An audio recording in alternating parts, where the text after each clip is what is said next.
For the last 1 year, I've had sciatica in my left leg. Sciatica is where your entire nerve in your leg pains. It's the biggest nerve in the body, and it pains. It throbs like it's discomforting. Like imagine your nerve is being pressed, and it's very painful. Sciatica on a pain scale of 1 to 10 is a 7, 8 out of 10, and I've been living with that for 24/7 throughout the day for the last 1 year. I've showed it to multiple doctors. None of them know what's going on. And I was on painkillers just to be able to sleep at night for almost 7 months. Now, why am I telling you this? It's to tell you in a very physical sense what pain is. This is what physical pain feels like. And when I take the painkillers, it's in a sense I'm running away from the problem. It is numbing the situation, which we have been trained to do ever since we are born, from our parents, from our school, from our surroundings, environment, everybody. I finally stopped taking the painkillers. Last night I slept 4 hours. You could probably see the eye bags if you observe close enough. 4 hours I've slept. This pain was very bad. I There was a mosquito as well, so that was an extra painful experience for me.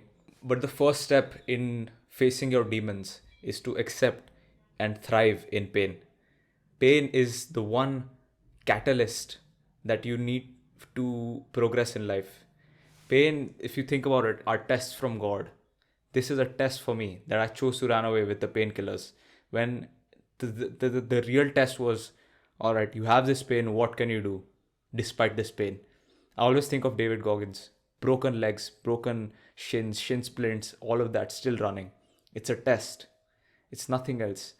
Because if you think about it, the human spirit is so strong, no amount of pain can actually kill it. Like, even if this pain was a 10 out of 10, it can't kill me. But my mind just spazzes out, oh, we gotta fix this, oh, it's so painful, this, that. I've learned to accept the situation and thrive in it. That is one form of dealing with pain in a very physical sense. Since childhood, you've been taught to fix problems that didn't need immediate fixing. Oh, my tooth is hurting. Oh, let me go to the dentist. I mean, nothing wrong with going with the dentist, but at least wait for 24, 48 hours. Oh, the when you fall down in the dirt. Oh, your parents pick you up. Oh, stop crying. Another example, you want some kind of gift or toy or some other thing you want to buy from your parents. They don't let you. You scream, you do this, you do that. What happens eventually? Your parents give you the thing. Here you go. It alleviates the pain of not having what I want. So everywhere, just in general, technology has made you super soft because it gives you quick relief to your pain. Okay, what's your smartphone in your hand right now? It's a way to alleviate your pain with dealing with the current shitty situation in your life. That's the smartphone. Literally, what is all this technology? This light, this fan, it removes my pain of feeling hot. This light removes my pain of sitting in the dark. But some problems do not need solving, like the mental problem, like the physical problem. Okay, like the mental problems you are running away from, they do not need fixing. You need to become selective with the problems you solve, especially your addictions and the coping mechanisms that you are so used to since childhood. I'll tell you my own story. Like, ever since I was born, or ever since, like, in the childhood, I remember, as young as I can remember, I had some piece of technology that I was using. TV. Okay, as my earliest memory is of me watching TV. Okay, or me watching some cartoon on the TV. What was that? And when I wasn't watching TV, I just I was always eager to watch more TV. Why? Because it numbs you from your current situation. That's not that deep when you're that young, but as you grow old, it becomes a coping mechanism, and that becomes a habit, a kind of framework your brain develops in order to deal with problems. Rather than actually solving it, you cope. So I'll tell you what exact problems you have to solve. Okay, so for the fan example, you're hot, you turn on the fan, your hotness goes away. Okay, that's fixing the root problem of heat. That fixes it.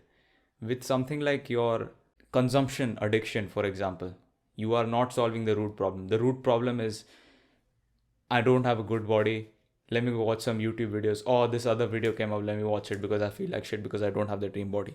That is a way of solving a problem that's not fixing the root problem. The root problem is that you have to go work out right now. Okay, you are solving the problem of removing that desire of working out because it's too difficult. So as long as you're fixing the root problem, there's nothing wrong with it. So you just have to identify whenever you're not solving the root problem. Now it's not really your fault that you were trained to behave this way. It's what everybody does. It's all I see all day around me. People, family, everybody just not even trying to solve the root problem. They're not even aware of the problem. You're lucky to even know about this. Consider yourself very lucky because there are millions of people that don't even know that they have this kind of a problem. Okay? I'm talking about the millions of kids who have smartphones and iPads since they are like 4, 5, 6 years old. It's terrible. So consider yourself very lucky in that regard. But it is your responsibility to fix it, and it is possible to fix it. As I realized with my leg, right? The taking painkillers, it's fixing one problem but creating another. It'll damage my liver. Stop it. This pain is not gonna kill me. At least this pain is like, it can't get any worse. Like it's as bad as it can get. Right now also I'm barely standing right now. Like it's hard to believe, but like this is how bad it is. So from what I've read and understood on this topic, you have to face your demons. But people are unable to do that if they don't know their why, their mission, their purpose, their obsession. I've contemplated on this topic very much, and I will tell you confidently that I'm not obsessed about anything right now. I don't have a passion, I don't have a purpose, I don't have a nothing. Okay? I'm just doing this out of that, okay, maybe I will find my passion out of at least staying productive, at least not wasting my time. I will find something by just working on something. Okay, but your first goal has to be, okay, if you want to fix this, if you want to face your demons forever, done. Okay, obsess over finding your obsession. That's the one thing you can do, and I don't have an answer for you right now on how to do that, but just plant that seed in your mind, and over the next months I believe I will find that kind of obsession. I will earn that kind of obsession through my hard work and consistency. I deserve that for the hard work that I'm putting in. I want that. I want the purpose. I want the obsession. It'll come to me in some form of a vision or a dream or a thought. It will come. I know that. So that has to be your number one priority right now if you want to start facing the demons that you've been avoiding since your childhood. First step is to just become normal. Fix your brain of all the addictions. Stop instant gratification. Increase delayed gratification.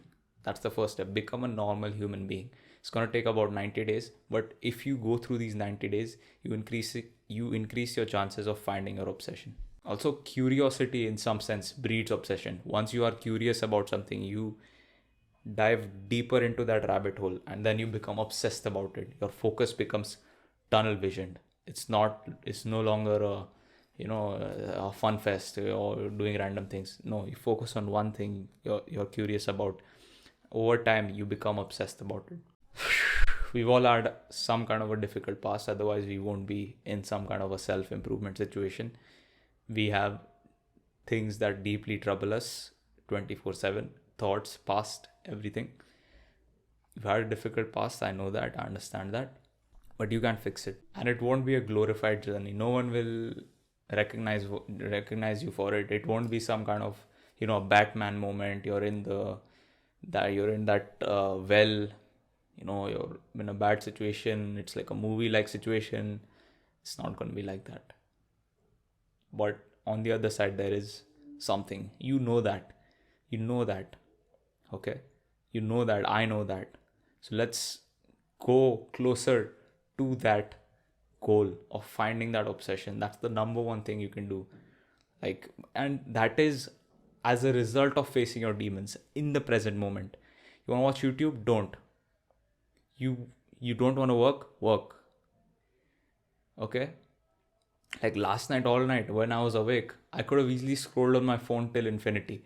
Instead, I was working on my newsletter. I was working on Tweets. I wrote down hell lot of tweets, and then I slept. I did like some engagement on Twitter. That's fine. Like I did something. I could have easily. My head is also hurting right now, very bad. Like my left side is gone. Like I don't even feel it right now. But listen, like face your demons, and your reward will be your obsession. And try to cultivate a kind of pleasure in pain situation. This is also another thing I've read about people that are obsessed. They all mentioned about, I love my work, I love my work, I love my work. Now their work isn't easy. They don't love it because it's easy. They love it despite the challenges that it brings. So they are finding a sense of pleasure in pain. So that's what you have to kind of cultivate right now. I don't know how to do it because I don't have it right now. I This is painful, but it is painful recording this video. I'm not pleasurous about it.